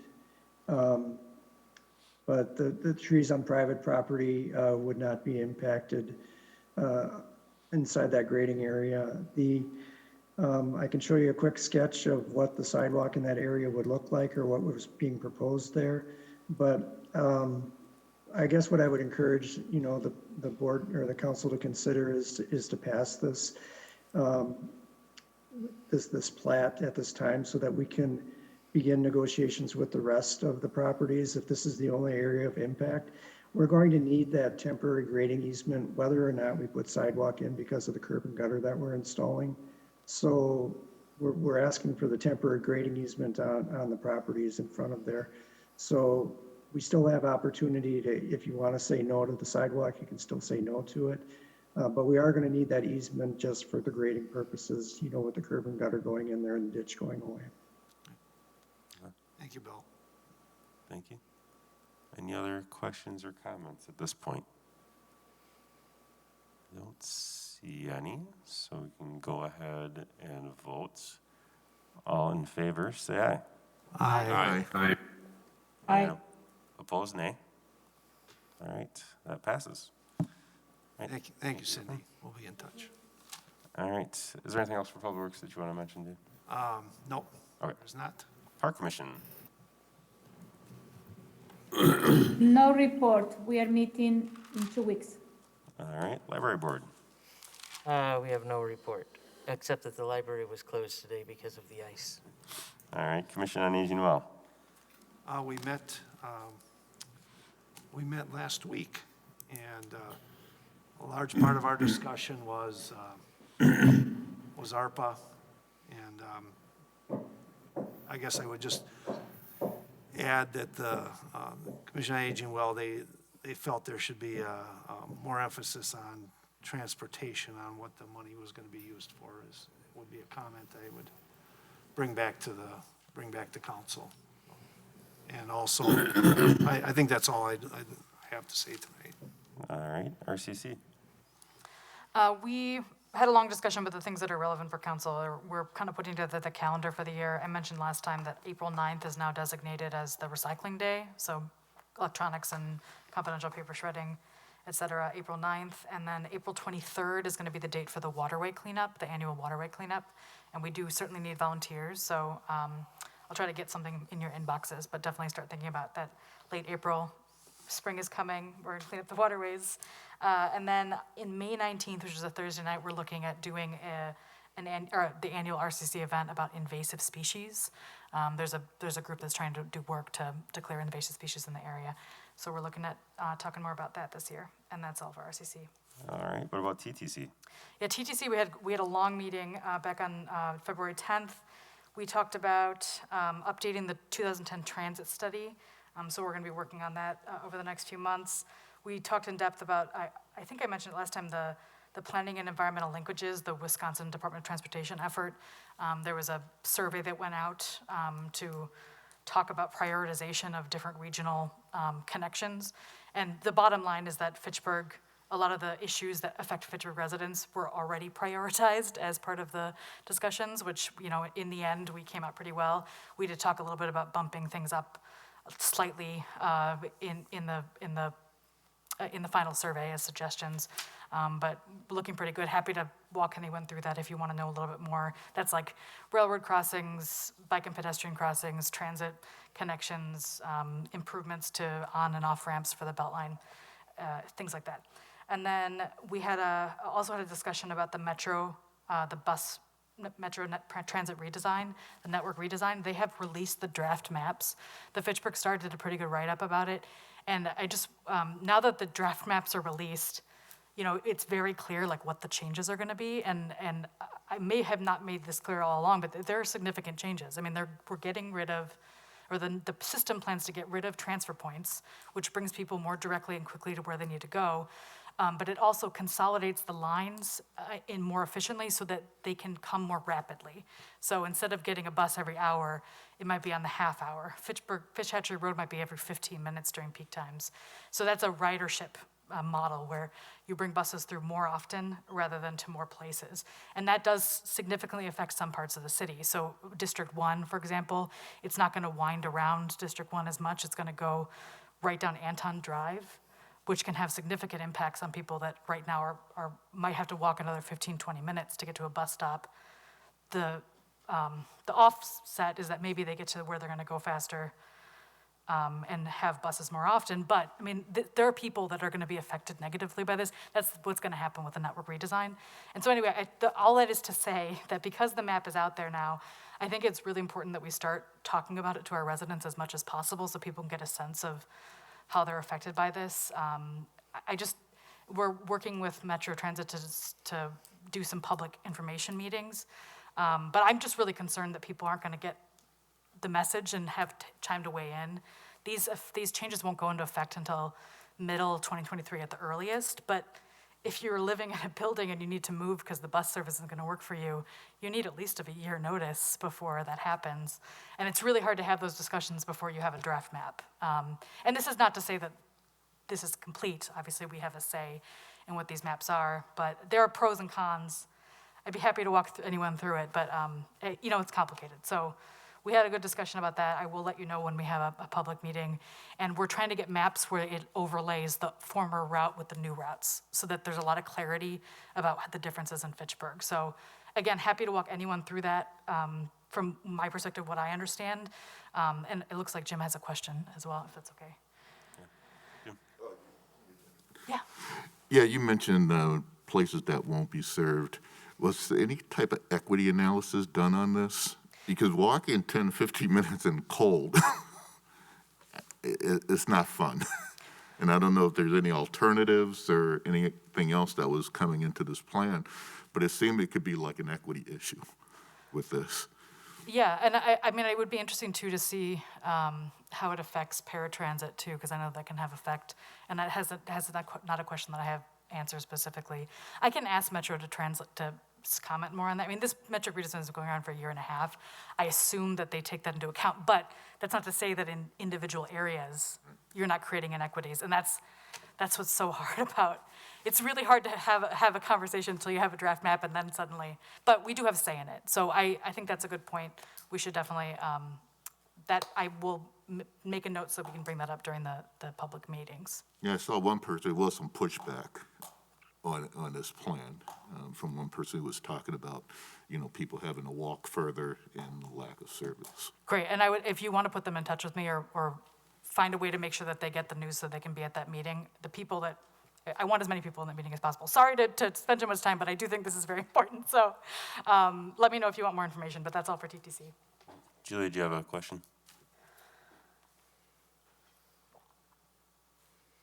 Yes, so this question is for Gabriela so the final design is set in stone, we cannot modify, we don't have any say as a city?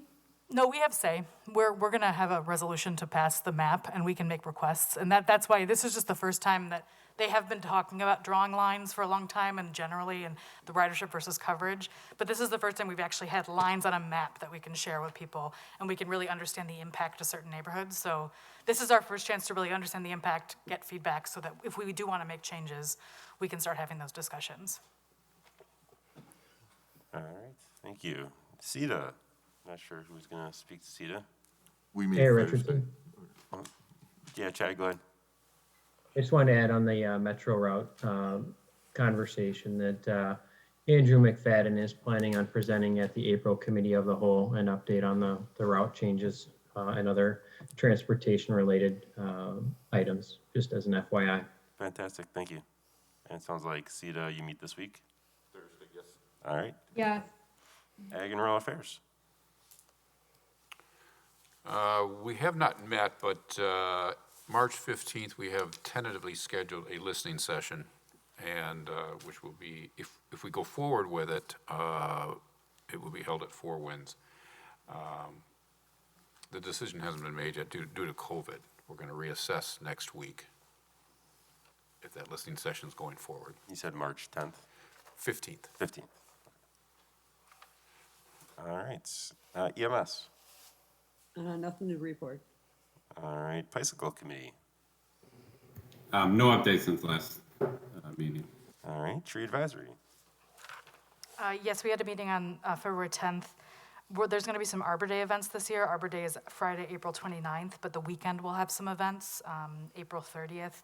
I know there's definitely one in Corey Hill and one in Gunflint Park with the Eagle School, but I can get you some more details once those are solidified. But just as an FYI, April's going to be a busy month for events. We also had a continuing conversation about the tree preservation ordinance. We have a more final draft, but there's a lot of work that's yet to be done. That draft is included with the minutes, if anyone's interested to look at that. And then we also talked about the department report. The spring tree planting is out for bid. 159 trees is the plan. Always dealing with the emerald ash borer problem.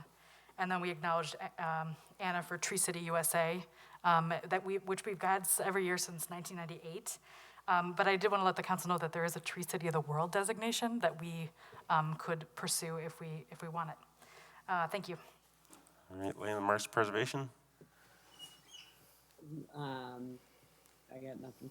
Nothing? All right, housing advisory? No updates since our last meeting. Healthy neighborhoods? Well, Healthy Neighborhoods has officially transitioned to a permanent committee. I guess the main thing to report is that today was the closure date for the Healthy Neighborhood Grant Program. So hopefully anybody interested in that got their applications in. Excellent. And finance, and I know, the question was asked last week or last meeting about having to read these, and staff is verifying if we can just put it as part of the consent agenda, or if we might actually have to pass a resolution to just put it part of the consent agenda. We're figuring that out, so more to come on that. Randy, go ahead for finance. So for the time being, I will read. Yeah. What you're saying? And Jay, you will have to listen. I have been waiting on pins and needles for this very moment. I'm sure. Finance review, detailed review of all checks issued, checks 123-103 through 123-168 for the period of February 1st through the 15th, 2022, totaling $239,545.16. And I'll move over to my notes. Motion to approve Resolution R-22-22, authorizing the purchase of an email archiving system. Second. Seconded by Jay. Do you want to speak to this? Did finance approve it? Finance approved, yes. And do you want to speak to it? Yeah, I think we still have Misty online, but she can fill in where I left off. But the city is required by the data retention policy to archive all emails sent and received for 7 years per the Wisconsin Open Records Law. Current tools used to archive and search for emails is inadequate. And then the 2022 budget includes funding for the email archiving tool. And the proposed system is more efficient and effective in archiving, the process that is. And then with the proposed system, the city is meeting its obligations under the Open Records Law. And then this request is for 5 years, 5-year prepaid contract, as the vendor provides a 55% discount under all of the terms, saving the city more than $40,000 over the 5 years. Misty, would you like to comment? Oh, you're muted. I think I saw a head shake no, but. That was No, everything is good. Thank you. Sorry. All right. Jay, do you have a question or comment? Yeah, I have a couple of questions that none of you probably know the answer to, so maybe you can send an email, because this is just something I'm curious about. Are our emails currently being stored in a server in this building, or is it somewhere else? I believe that we are now partnered with OneNeck, and Okay. it's all stored at OneNeck. So I presume that with this system, they will continue to be stored somewhere else. I can't say for certain, but based on what I am aware of with the IT configuration that our IT director has made, backups are done not only potentially on-site, but more importantly off-site, as the mayor has mentioned. I can certainly reach out to the IT director and put him in contact with you, Alder Allen, if you'd like. Yeah, I mean, I presume that if it's at a data center somewhere, that they've already got built-in redundancies for that, because that's what data centers do. But I just wondered how our current situation was. My guess is that. Again, if you'd like me to get him in contact with you, I'm more than happy to do that. That'd be great. My guess is that if they are on site, that they're probably in cold storage. Essentially means they're not connected to the internet. Can't get hacked. Any other questions? All right, all in favor, say aye. Aye. Opposed, nay. All right, that's approved. Next one, Randy.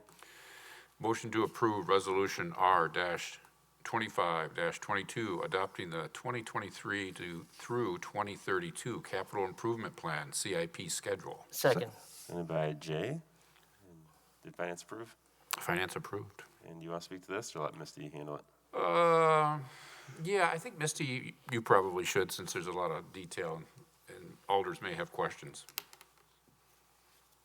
No problem. So the CIP process you guys have all been through, but this is that 10-year look at our capital purchases, or much larger purchases. The schedule in front of you, or proposed, which was included in the packet, is very similar to last year's schedule, which includes a committee and council review in June, approval of the CIP in July, so that it can go into that first draft of the budget that goes to the mayor in August. The one big thing that changed is just because of how the calendar fell. The 1st of June is a Wednesday. Usually we have the special finance committee the following Monday, but that would be a Board of Public Works meeting this year. And because those CIP is driven so much by Board of Public Works projects, we didn't think that it was prudent to have that overlap. So I moved it to have the special meeting on the Wednesday instead. There's still a conflict there. It overlaps possibly with the library board, but library has very few CIP projects. They also may be done in time to go to the special meeting. So thought that that overlap was a better option than overlapping with Board of Public Works. So other than that nuance, it's pretty similar to what you would have seen this last year. Any questions or comments at all? Seeing none. My question is, how Julia? many, Aaron, can I ask a question? Yeah, go ahead, Julia. How many days do we have the alders to put together the amendments when, that one is my key question. So sorry, may I go, Erin? Yes, please do. So the proposed CIP, the mayor's proposed CIP goes out June 10th, and then amendments are due July 5th. Almost a So month. just shy of a month. All right. Seeing nothing else, all in favor, say aye. Aye. Aye. Opposed, nay. That is approved. Anything else about finance you want to talk about? No, nothing else to add. All right. Anything in personnel? We are meeting March 9th. All right. Anything in public safety? We approved 5 new operators licenses tonight, and just as more for information, we also approved a liquor license for the there's a new owner of Breakaway Sports. It's been, as you know, with the pandemic, not much has been going on there, and I think the owner has been looking for an exit strategy, so I believe there's new owners, and we're looking for big things there. That's all I had. All right. Thank you. To mayor's reports, the only thing I'll mention is that we're getting that time of year where we will have reappointments coming up for our various committees and commissions, where right now staff is reaching out to people to see if they want to get reappointed or not. Some people have already stated that they would not, or maybe staff has recommended that someone doesn't because they haven't been attending, for example. Some of the vacancies we have for sure, it looks like we'll have probably someone on housing advisory, someone on the library board, someone on TTC, someone on tree advisory, and then like some alternates for like zoning board of appeals and board of review. So a few things, and there might be some more coming. So now's the good time to promote people, encourage people if there's something they're interested in to fill out the form online, and there is an option to put down if there's more than one committee that you're interested in, because if there's not an opening on what they're interested in, maybe, most interested, maybe there's something that they're also interested in. And we do keep those, so we'll look back and see if there's anything that looks good as well. So it's time for that, and that is all that I have for myself. And we are starting with District 4 tonight. Jim. Nothing to report. All right, Randy. Nothing to report. All right, how about Joe? Yep, 2 things. One, the Teen Center survey is out. If you go to eqtbydesign.com/engagement, you should be able to take it. It's pretty easy to fill out. So I encourage folks to fill it out. A youth survey is going to be coming out soon. That's actually being developed by the youth interns. But that input is definitely needed from adults in the community. Second one, D1 All-Stars. I interviewed Danny and Daniel Rivera. They live in the Duns Marsh neighborhood, and that episode is up on the Fact TV YouTube channel. So definitely check it out. All right, Dave. The LA Duns Marsh Neighborhood Association had our officer election last week. Thank you to Alder Maldonado for continuing to serve as treasurer. He wasn't there, but I assume he agreed to do it again. And the other, our Jamestown Neighborhood Association quarterly meeting, I believe, is next week or the week after. I'll get the date unless Joe knows that date. All right. I believe if you don't show up to meetings that you automatically get reappointed. Yeah. So. All right. District 2, Gabriella. Nothing from me. Julia. Yep, go ahead, Julia. I have two things. One is we are meeting with, on February 28th, we are meeting Bill Bolke, I think Chad, you're coming to the meeting with the neighbors in Florence Drive for the issue with the ice condition during winter time. So we are gonna discuss some of the alternatives and options. The other thing I want to mention, Aaron, I don't know if we can do this. In the mayoral appointment application form, to be more an inclusive city, some people are reach out to me to mention that, some people, they are in transition or changing the name. If we can have another we have first name and last name, if we can have another row where they can put preferred name. Some people, this is to be more like an inclusive city for people that they are changing, in transition, and they are changing their names. So if we can do that, I will appreciate that. I don't know, it's an IT thing. Yeah, I think Chad's writing a note right now, and he'll Okay. talk with Matt about adding that field. Okay, thank you. That's it. Did you mean pronoun? Preferred pronoun? Yeah, it could be two. Yeah. Okay. So maybe pronoun and preferred name. And there might be even people that I'll add have both a to the name conversation. yeah, and it could be even for people who maybe their name is Rebecca and they want to be Rebecca or Becky or Elizabeth. That's weird. It can be Betsy or Beth or Liz or there's a bunch of Or things people, there. also people that are changing transition for Yeah, absolutely, one gender to another one. Yep. Okay. Yeah, absolutely. Yeah, that too. Yep. All right. Shannon. I don't have anything at this time. All right, Jay. Yeah, just one item. My neighbors are both looking forward to and dreading the Sidewalks Road reconstruction. But I did hear a lot of positive comments about the city's communication regarding the Fish Hatchery Road reconstruction and how comprehensive, and they felt that they were getting good information if they were subscribed to the email list. So I hope that as we move forward with Sidewalks Road, that the same kind of email updates can be done so that people are informed as to what's going on. All right, thank you. No unfinished business or new business. What's the committee of whole topics tomorrow, Randy? Topics are hub update, presentation and discussion, and Wade Thompson and Scott Endel will give that presentation. And then we're also discussing the ARPA TID closure plan, the council amendments. All right, and that is all. Is there a motion to adjourn? So moved. Second. Moved by Jay, seconded by Gabriella. All in favor, say aye.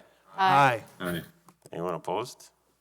I didn't think so. All right, we are adjourned.